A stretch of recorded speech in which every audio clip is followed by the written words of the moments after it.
사도행전의 예루살렘 교회는 성령이 말하게 하심을 따라서 복음을 담대히 증거하면서 쉼없이 기도하는 사도들과 교회에 일어난 일들은 그야말로 기적의 연속이었습니다. 오늘 2024년도를 살아가고 있는 우리들이 예수는 그리스도라고 증거하고 예수는 부활하셨다. 그 예수의 부활은 내 것이다. 주님이 부활하셨으니 그리고 주님이 부활하시니 나도 부활한다고 믿음을 증거하는 일이 누구의 제한도 없고 그 복음을 증거한다고 우리를 핍박하거나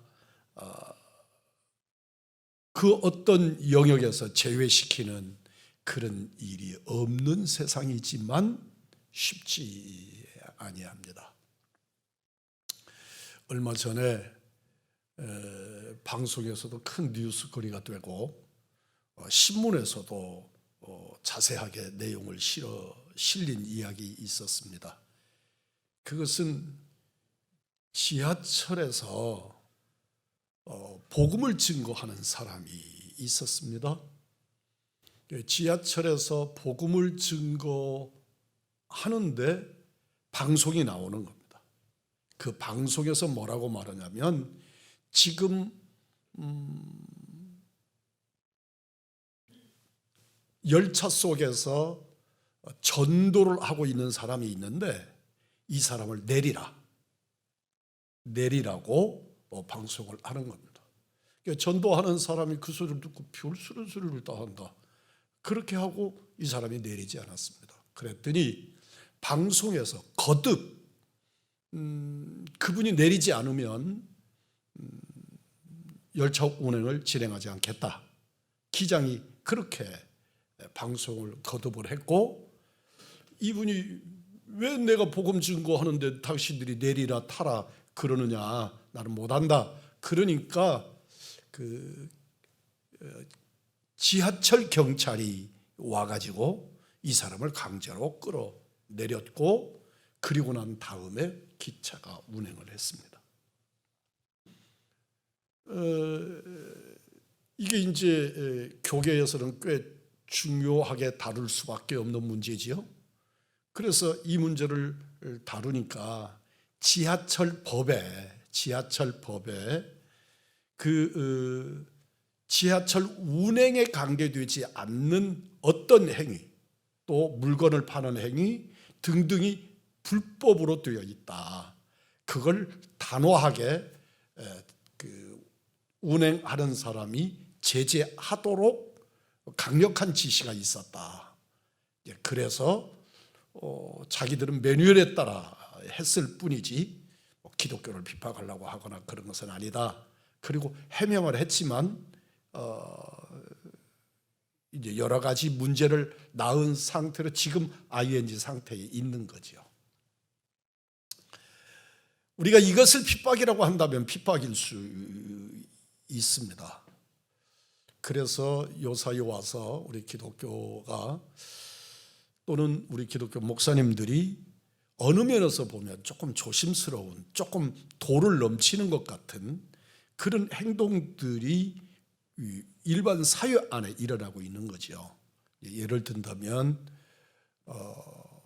목사님들이 피켓 시위를 한다든지 또 도청 앞에서, 시청 앞에서 또는 국회 앞에서 그렇게 시위를 하면서 요사이 말하는 차별금지법이라든지 이런 것들을 사전에 막아야 된다. 그러니까 그런 법이 제정이 될 때 이건 우리 목사들이 할 일이 아니야. 사회운동가들이 할 일이야. 이렇게 하고 목사님들이 그냥 입을 닫고 가만히 있다가 법이 확정이 돼버리고 나니까 이제는 지하철 안에서 그 민폐를 끼치는 행위는 옳지 않지만 그럼에도 복음을 나타내는 행위를 범법 행위로 끌어내리게 만드는, 하지 마세요 이런 정도가 아니라 끌어내리게 되는, 그래서 장사하는 사람과 복음 증거하는 사람이 동일한 취급을 받게 만드는 이런 상황까지 오는데 가만히 있다가 이제 그런 일을 당하고 난 뒤에서 이게 옳으니 그르니 이럴 수가 있느냐 없느냐, 이제 이러지 마라.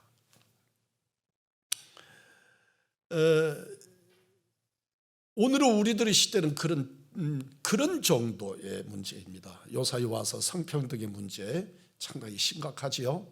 더더욱이나 이번에 총선의 결과가 우리들로 하여금 긴장하게 만드는 그런 결과를 낳았습니다. 그러나 하여튼 대한민국의 흐름이 그렇게 가는 거니까 그것에 대해서 저항은 하고 할 수 있지만 그 결과에 대해서는 다 우리의 몫일 수밖에 없습니다. 이런 그럼에도 불구하고 초대교회는 계속해서 이적의 역사가 일어나고 죽은 자가 살아나고 이런 역사가 일어나면서도 불구하고 앞에서 오늘 오전에 말씀을 드린 것처럼 바알신과 아세라의 사람들과 싸워서 850대 1로 싸워서 그들을 무너뜨리고 그들의 진영을 깨뜨렸음에도 불구하고 이스라엘의 복음에 대한 어떤 변화가 일어나지 않는 것처럼 초대교회에 그렇게 강력한 성령의 역사가 충만하게 나타나고 그럼에도 불구하고 그 시대의 핍박은 이제 상상을 초월하는 그런 핍박이 몰려오고 있었던 거지요. 아시는 바처럼 스데반이 돌로 맞아서 순교하시는 일이 벌어지면서 사도들을 압박을 가하니까 예루살렘 교회가 흩어져서 고대 근동 지방으로 다 흩어지면서 여러 교회가 확산되는 역사는 일어났지만 핍박은 그렇게 드러나게 된 것입니다. 그런데 놀라운 것은 그런 핍박 중에서도 예루살렘 교회가 한 마음으로 묶여져 갔다는 것이죠. 우리들이 생각하면 핍박을 당하면 의견도 많아지고 주장도 많아지고 그럴 것 같은데 그렇게 엄청난 핍박이 교회를 존재할 수 없게 그냥 잡혀 들어가면 죽어서 나오는 그런 상황인데도 불구하고 예루살렘 교회는 하나의 교회가 되었단 말이죠. 사람이 할 수 있는 일이 아니지요. 성령께서 하신 일입니다. 교회가 성령 충만한지를 아는 첫 번째 증거를 찾아라 그러면 이 교회가 성령 충만한 교회인가를 아는 첫 번째 증거를 찾아라 그러면 성도들이 하나 되는 것입니다. 성도들의 마음이 주께로 향하여 하나가 되는 것입니다. 오히려 어려움과 환난을 당하면 이 결과가 더 확연하게 드러납니다. 쭉정이들은 바람에 날려서 다 날아갈 것이고 알곡들은 안으로 파고 들어갑니다. 이 자리에서 이런 내용을 알만한 사람은 우리 강 권사님이나 이영수 권사 정도 아닐까 싶은데 그 옛날에 채로 쭉정이를 날립니다. 그러면 놀랍게도요 알곡은 채 안으로 파고 들어옵니다. 돌멩이는 오히려 더 무거운데도 돌멩이는 밖으로 쭉정이는 두말할 것 없고 그런데 알곡은 채 안으로 모여드는 것을 볼 수 있습니다. 핍박을 당하면 대립하고 분열이 일어나고 서로 그럴 것 같은데 오히려 신실한 하나님의 사람들은 하나가 되어져서 한 덩어리가 되어 나타나는 겁니다.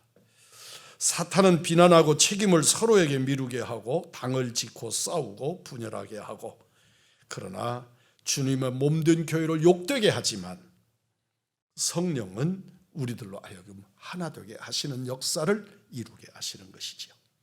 에베소서 4장 1절로 6절입니다. 길게 읽겠습니다.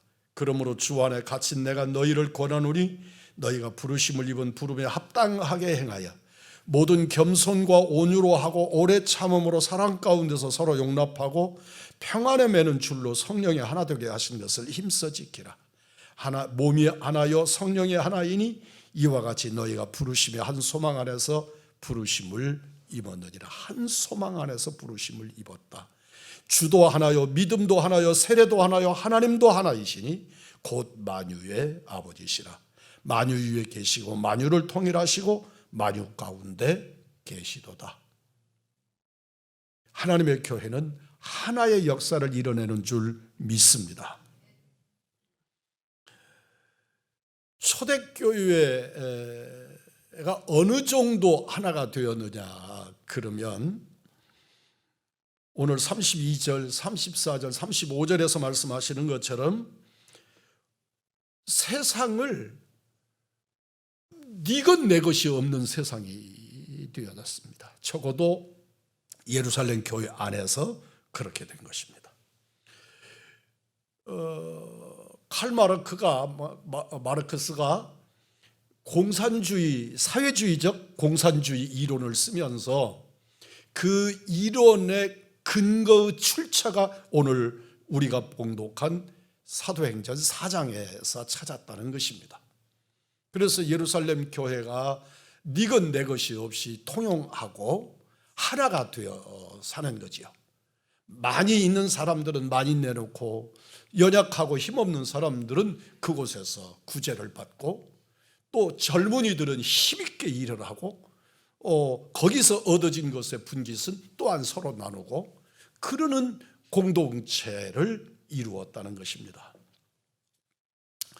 원리는 거기에서 취했는지는 모르지만 그 공산주의는 70년 만에 이 땅에서 사라졌습니다.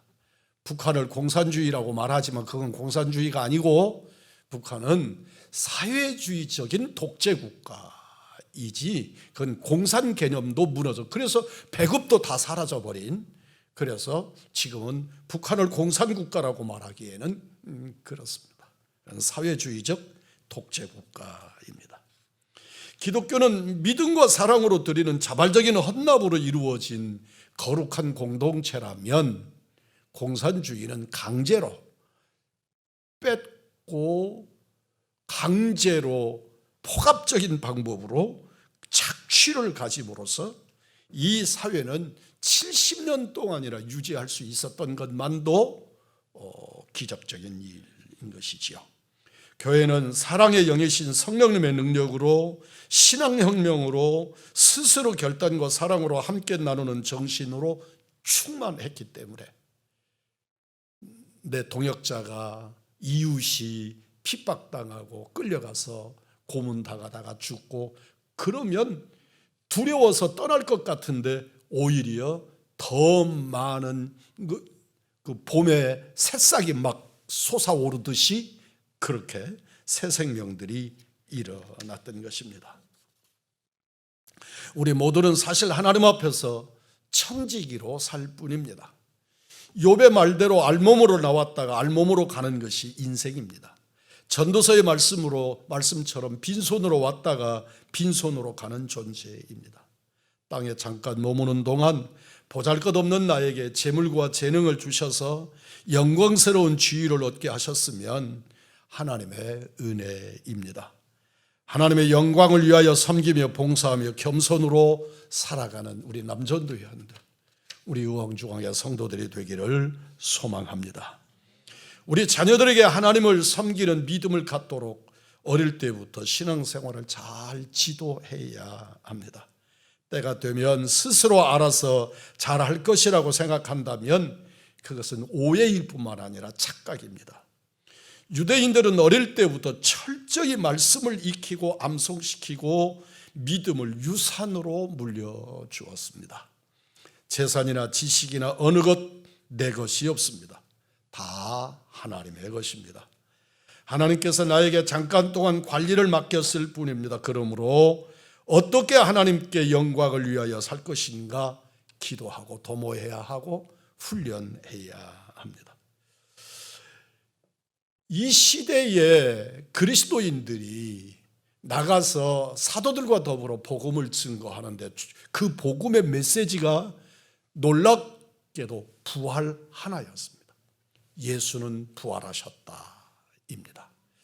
오늘 우리들에게도 우리들이 증거하는 증거의 내용이 그 핵심이 예수는 나를 위하여 죽으셨고 부활하셨다고 아는 확실한 메신저들이 되시기를 주님의 이름으로 축복합니다. 죽음은 우리 모든 삶을 송두리째 허무의 굴레 속으로 떨어지게 하고도 남습니다. 고린도전서 15장의 말씀대로 만일 죽은 자의 부활이 없으면 그리스도께서 다시 살지 못하셨으리라. 만일 그리스도 안에서 우리가 바라는 것이 다만 이 세상뿐이라면 모든 사람 가운데 우리는 참으로 불쌍한 사람이다. 그리스도의 부활은 우리 모든 믿는 자의 부활의 첫 열매가 되십니다. 그리스도의 부활은 우리들이 왜 청지기로 바르게 살아야 하는지 그 이유를 우리에게 알게 하십니다. 예수님은 선한 일을 행하는 자는 생명의 부활로, 악한 일을 행하는 자는 심판의 부활로 나온다고 말씀하십니다. 부활은 반드시 있습니다. 예수 그리스도의 부활이 이 사실을 증거합니다. 우리는 부활이 없다고 주장하는 것보다, 부활이 있다고 주장하는 것보다 부활이 없다고 주장하기가 훨씬 더 어렵습니다. 하나님이 기뻐하시는 인생을 설계하십니다. 주의 청지기로 성실하게 살아가십시오. 특별히 오늘 2024년을 살아가는 우리 의왕중앙교회 남전도 회원 여러분들, 꽤 많은 부분들이 느슨해지고 실제로 경각심도 사라지고 또 어떤 일에 대해서 열심도 사라져버린 오늘 우리들의 이 시점에서 우리 주 예수 그리스도의 부활을 확실하게 붙드시는 은혜의 성도들이 되기를 소망합니다. 그 예수님은 나를 위하여 죽으셨고 나를 위하여 사셨으며 오늘 이 시간에도 우리와 함께 하시는 줄 믿습니다. 부활의 날에 하나님 앞에서 영광스럽게 서실 수 있도록 우리의 신앙을 다그치고 조정하시고 열심을 품고 주 앞에 서시는 역사가 있기를 원합니다. 한마음 한뜻으로 서로 나누는 교회, 전도하는 교회, 의왕중앙교회가 은혜로운 초대 예루살렘 교회, 아름다운 성도들의 삶이 우리 속에 실현되기를 고대합니다. 오늘 본문에서 말씀을 보면 바나바라고 하는 사람이 나타납니다. 그 바나바는 성경에 그 직분에 관하여 여러 직분군을 동시에 가지고 있는 사람이기 때문에 이분은 누구다 이렇게 표현하기가 여간 어렵습니다. 그러나 그건 시간차인 듯 싶습니다. 적어도 사도의 반열에 있는 분은 아니지만 사도회의에서 예루살렘 공의회, 예루살렘 우리가 지금 표현하는 대로 말하면 예루살렘 노회가, 예루살렘 동노회가 안디옥 교회의 담임 목회자로 파송을 합니다. 여기에 동역자를 모시고 가는데 그가 사도 바울입니다. 사도 바울을 동역자로, 그래서 동사 목회자로 함께 안디옥 교회에 파송을 받아 갑니다. 이분은 사도 바울이 사울이라고 하는 이름을 가지고 다메섹으로 예수 믿는 그리스도인들을 잡아서 엮어 오려고 그곳에 갈 때 다메섹에 있었고, 이 사울이 예수님을 만나서 눈먼 맹인이 되어져서 이끌려 갔을 때 그에게 안수를 해서 눈을 띄우는 그 지역에 교회 지도자였습니다. 바나바라고 하는 이 이름은 원래 이름은 요셉이고 이 사람의 본명은 요셉이고 그의 별명이 바나바입니다. 바나바는 존귀한 자다, 위로하는 자다, 그런 의미를 가진 사람입니다. 그런데 이 사람은 요셉보다 바나바라는 이름으로 더 많이 불린 것을 보면 이 사람은 교회 안에서 참 덕망 있는 장로님으로 지내시다가 이분이 예루살렘 노예로부터 교역자로 선택되어져서 그가 안디옥 교회 담임 목회자로 파송받고 있는 모습을 봅니다. 당시에 예루살렘 교회 이외의 지구상에 단 하나의 교회가 세워지는데 그 교회가 안디옥 교회입니다. 예루살렘 교회가 있고 이 예루살렘 교회가 흩어지면서 유일하게 하나의 교회가 세워지는데 그 교회가 안디옥 교회인데 예루살렘 공회가 이 누구도 아닌 다른 사람도 아닌 바나바를 그 유일교회의 담임 목회자로 파송하는 것을 보면 예루살렘 교회 안에서 바나바의 덕망이, 그 바나바의 인격이 얼마나 존경받는 자리에 있었는가 하는 것을 알 수 있습니다. 바나바는 자기에게 밭이 있었고 그 밭을 팔아서 사도들의 발 앞에 두었다고 말씀합니다. 이것은 당시 예루살렘 교회 지도자 중에 바나바도 한 사람이기 때문에 이것을 구태여 사도들의 발 앞에 둘 이유가 없을 수 있습니다. 그럼에도 불구하고 그는 자기의 무엇을 주장하거나 하지 아니하고 사도들의 지도를 받아서 그 사도들의 발 앞에 예물을 드렸고 그 예물이 어떻게 쓰이는지에 관하여서 성경은 전혀 개입하지 않는 모습을 발견하게 됩니다. 바나바의 헌신이 얼마나 아름다웠는지 많은 사람에게 칭찬과 귀감이 되었습니다. 바나바는 그저 사도들을 발 앞에 두었지 주장하는 자세를 성경 앞에서 발견하지 못합니다.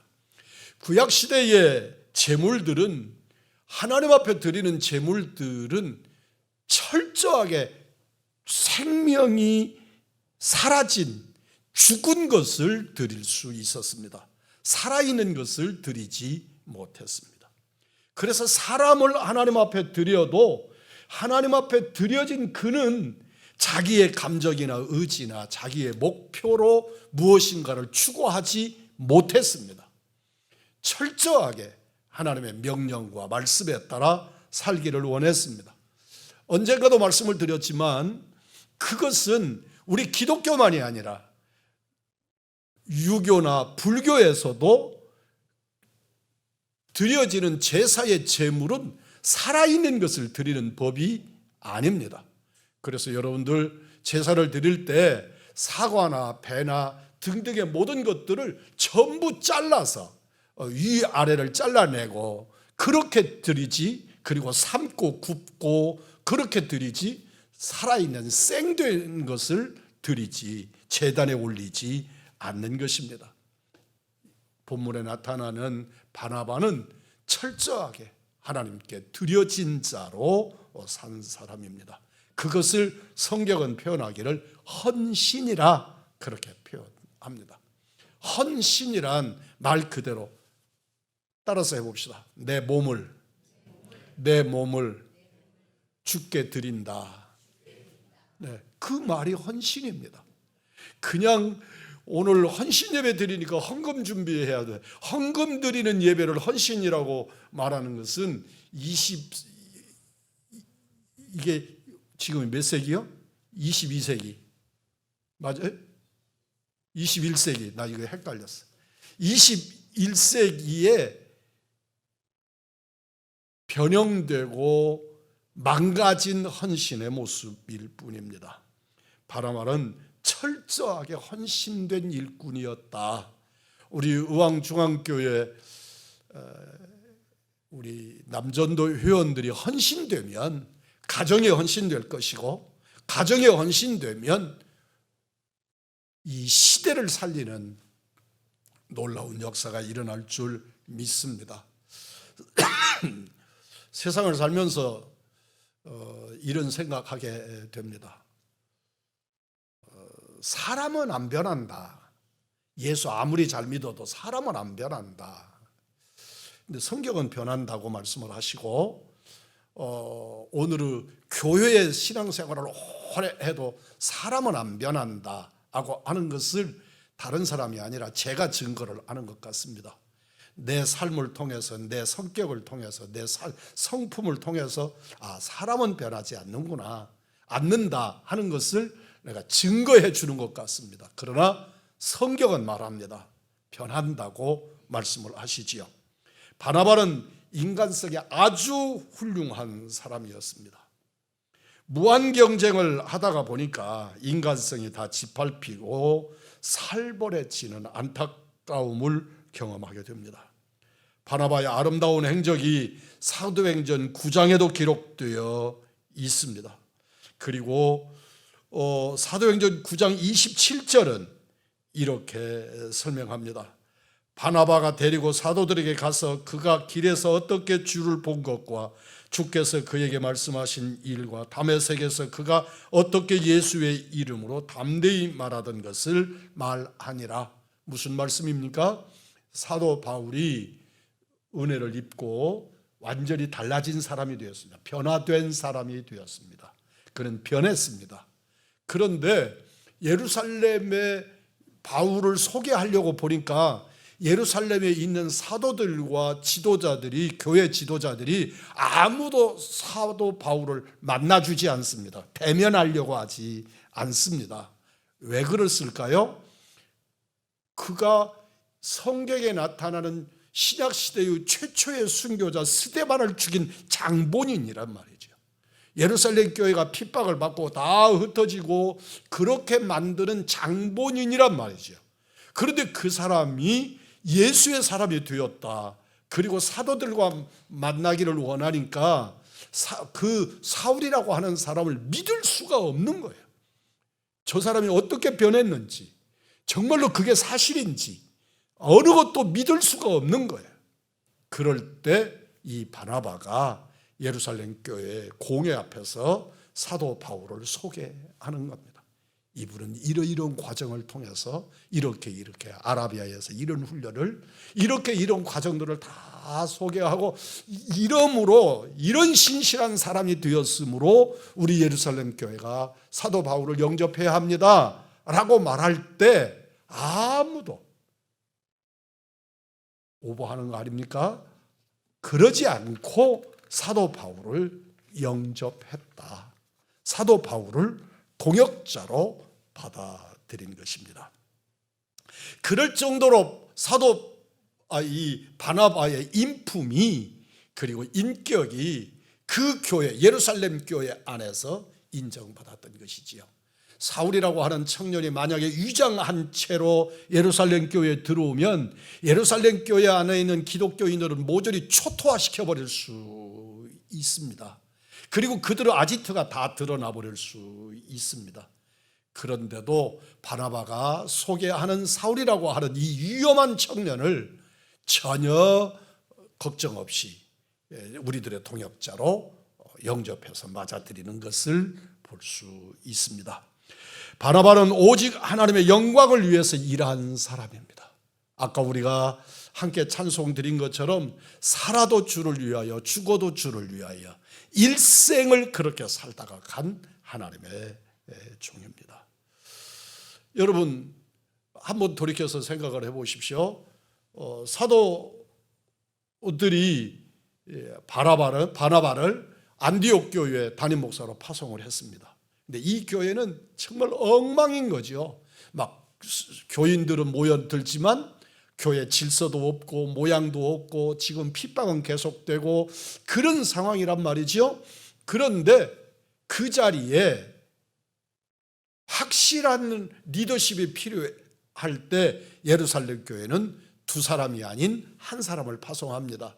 그런데 그 단독의 리더십을 포기하고 바울을 동역자로, 그것도 동사 목회자로 함께 모시고 갑니다. 지식에 있어서 바울을 따라갈 수가 없습니다. 우리는 신약 성경의 사도 바울의 지적 수준이나 학문적 수준은 그 누구도 따라올 수 없는 독보적입니다. 그러니까 그런 사도 바울을 자기의 동역자로 모시고 가면 안디옥 교회에서 사람의 인기라고 하는 것, 그 주도권이 누구에게로 넘어갈 것인가 하는 건 뻔한 일입니다. 그럼에도 불구하고 바나바는 바울을 모시고 가서 그 안디옥 교회의 실질적인 리더십을 바울에게 이양하는 아름다운 모습을 보게 됩니다. 우리 의왕중앙교회에는 장점이 많은 반면에 단점도 있습니다.